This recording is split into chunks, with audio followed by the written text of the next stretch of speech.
سورہ بنی اسرائیل اور 15ویں پارے کا دوسرا رکوع، سورہ بنی اسرائیل کی آیت نمبر 11۔ وَيَدْعُ الْإِنسَانُ بِالشَّرِّ دُعَاءَهُ بِالْخَيْرِ، اور آدمی برائی کی دعا کرتا ہے جیسے بھلائی مانگتا ہے۔ یعنی انسان اپنے لیے، اپنے گھر والوں کے لیے، اپنے مال کے لیے، اپنی اولاد کے لیے غصے میں آ کر بد دعا کرتا ہے اور ان سب کو کوستا ہے۔ اگر اللہ تعالیٰ اس کی یہ بد دعا قبول کر لے تو وہ شخص یا اس کے اہل و مال ہلاک ہو جائیں، لیکن اللہ تعالیٰ اپنے فضل و کرم سے اس کو قبول نہیں فرماتا۔ وَكَانَ الْإِنسَانُ عَجُولًا، اور آدمی بڑا جلد باز ہے، یعنی فوراً گھبرا جاتا ہے، غصے میں آ کر بد دعا میں جلدی کرتا ہے۔ بعض مفسرین نے فرمایا کہ اس آیت میں انسان سے مراد کافر ہے۔ آدمی برائی کی دعا کرتا ہے تو اس سے مراد کافر ہے، اور برائی کی دعا سے اس کا عذاب کی جلدی کرنا ہے۔ حضرت عبداللہ بن عباس رضی اللہ تعالی عنہما سے مروی ہے کہ نضر بن حارث کافر نے کہا، یا رب، اگر یہ دین اسلام تیرے نزدیک حق ہے تو ہم پر آسمان سے پتھر برسا یا دردناک عذاب بھیج۔ اللہ تعالیٰ نے اس کی یہ دعا قبول کر لی اور اس کی گردن ماری گئی۔ وَجَعَلْنَا اللَّيْلَ وَالنَّهَارَ آیَتَيْنِ، اور ہم نے رات و دن کو دو نشانیاں بنایا، یعنی رات و دن کو ہماری وحدانیت اور قدرت پر دلالت کرنے والی دو نشانیاں بنایا۔ فَمَحَوْنَا آیَةَ اللَّيْلِ، تو رات کی نشانی مٹی ہوئی رکھی،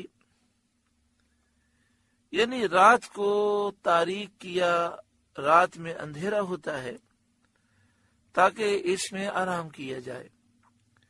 وَجَعَلْنَا آیَةَ النَّهَارِ مُبْصِرًا، اور دن کی نشانی دکھانے والی بنائی، یعنی دن کو روشن بنایا کہ اس میں سب چیزیں نظر آئیں۔ لِتَبْتَغُوا فَضْلًا مِّن رَبِّكُمْ، تاکہ تم اپنے رب کا فضل تلاش کرو، یعنی روزی تلاش کرو، کسب میں، معاش کے کام میں آسانی ہو اور تم آسانی سے یہ کام کر سکو۔ وَلِتَعْلَمُوا عَدَدَ السِّنِينَ وَالْحِسَابَ، اور برسوں کی گنتی اور حساب جانو، یعنی رات و دن کے آنے جانے سے تم یہ اندازہ کر سکو کہ سالوں کی گنتی کیا ہے اور اس کے حساب کو جان سکو۔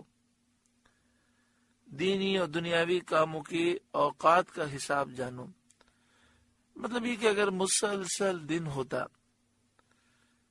تو حساب میں مشکل ہوتی، اس لیے رات دن رات دن، پھر اس سے ہفتہ بنتا ہے، پھر ہفتے سے مہینہ، پھر مہینے سے پھر 12 مہینے تو سال، اور 100 سال ہو تو 1 صدی بن جائے۔ وَكُلَّ شَيْءٍ فَصَّلْنَاهُ تَفْصِيلًا، اور ہم نے ہر چیز خوب جدا جدا ظاہر فرما دی، یعنی وہ چیزیں جس کی ضرورت دین میں ہے وہ بھی ظاہر کی، وہ چیزیں جن کی ضرورت دنیا میں ہے وہ بھی ظاہر فرمائی، ہر ایک چیز کی تفصیل فرما دی۔ جیسا کہ دوسری آیت میں ارشاد فرمایا، مَا فَرَّطْنَا فِي الْكِتَابِ مِنْ شَيْءٍ، ہم نے کتاب میں کچھ نہ چھوڑا۔ اور ایک اور آیت میں ارشاد فرمایا، وَنَزَّلْنَا عَلَيْكَ الْكِتَابَ تِبْيَانًا لِكُلِّ شَيْءٍ، ہم نے آپ پر وہ کتاب نازل کی جس میں ہر چیز کا روشن بیان ہے۔ غرض ان آیات سے ثابت ہے کہ قرآن کریم میں تمام چیزوں کا بیان ہے۔ سبحان اللہ، کیا کتاب ہے، کیسی اس کی جامعیت ہے کہ پورے قرآن میں ہر چیز کا بیان موجود ہے۔ وَكُلَّ إِنسَانٍ أَلْزَمْنَاهُ طَائِرَهُ فِي عُنُقِهِ، اور ہر انسان کی قسمت ہم نے اس کے گلے سے لگا دی ہے، یعنی جو کچھ اس کے لیے مقدر کیا گیا، جو کچھ تقدیر میں لکھا گیا، خیر یا شر، بھلائی یا برائی، سعادت یا شقاوت، نیک بختی بدبختی وہ اس کو اس طرح لازم ہے جیسے گلے کا ہار لازم ہوتا ہے، جہاں جائے ساتھ رہے، کبھی جدا نہ ہو، جیسے گلے کا ہار ہر جگہ ساتھ رہتا ہے، تو ایسے تقدیر کے فیصلے بھی ہمارے ساتھ ہی رہتے ہیں۔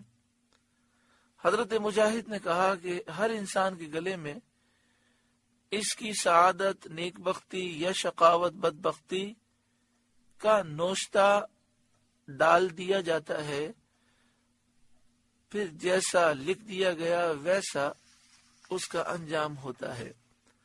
اللہ ہمارے انجام کو اچھا فرمائے۔ وَنُخْرِجُ لَهُ يَوْمَ الْقِيَامَةِ كِتَابًا يَلْقَاهُ مَنْشُورًا،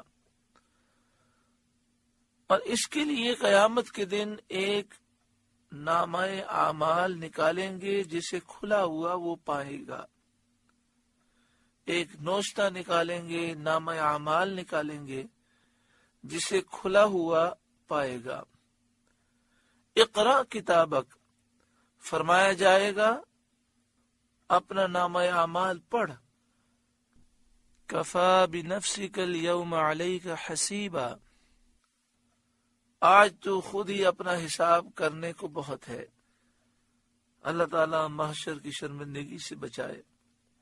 کتنے گناہ چھپ کر کیے، جب نامہ اعمال پڑھنے کا حکم دیا جائے گا تو کس قدر شرمندگی ہوگی۔ لیکن بندہ اگر سچی پکی توبہ کر لے تو نامہ اعمال کے گناہ نیکیوں سے بدل جاتے ہیں۔ اللہ ہمیں محشر کی شرمندگی سے بچائے۔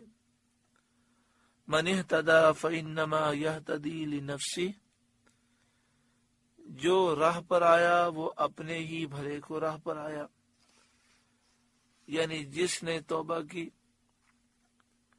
اور جو سیدھے راستے پر چلا اس نے اپنا فائدہ کیا، ثواب وہی پائے گا۔ ومن ضل فانما يضل علیہا، اور جو بہکا تو اپنے ہی برے کو بہکا، یعنی جس نے گناہ کیے، جس نے اپنے آپ کو برباد کیا تو بہکنے کا گناہ اور وبال اسی پر ہے۔ وَلَا تَزِرُ وَازِرَةٌ وِزْرَ أُخْرَى، اور کوئی بوجھ اٹھانے والی جان دوسرے کا بوجھ نہ اٹھائے گی، ہر ایک کے گناہوں کا بوجھ اسی پر ہوگا۔ وَمَا كُنَّا مُعَذِّبِينَ حَتَّى نَبْعَثَ رَسُولًا، اور ہم عذاب کرنے والے نہیں جب تک رسول نہ بھیج لیں جو امت کو اس کے فرائض سے آگاہ فرمائے اور راہ حق ان پر واضح کرے اور حجت قائم فرمائے۔ جس قوم پر عذاب آتا ہے اس سے پہلے رسول بھیجا جاتا ہے اور وہ حق اور باطل کو واضح کر دیتے ہیں، پھر بھی لوگ نہیں مانتے تو ان پر عذاب آتا ہے۔ آپ سے گزارش ہے کہ قرآن کے اس پیغام کو آگے پہنچا کر ثواب جاریہ حاصل کریں۔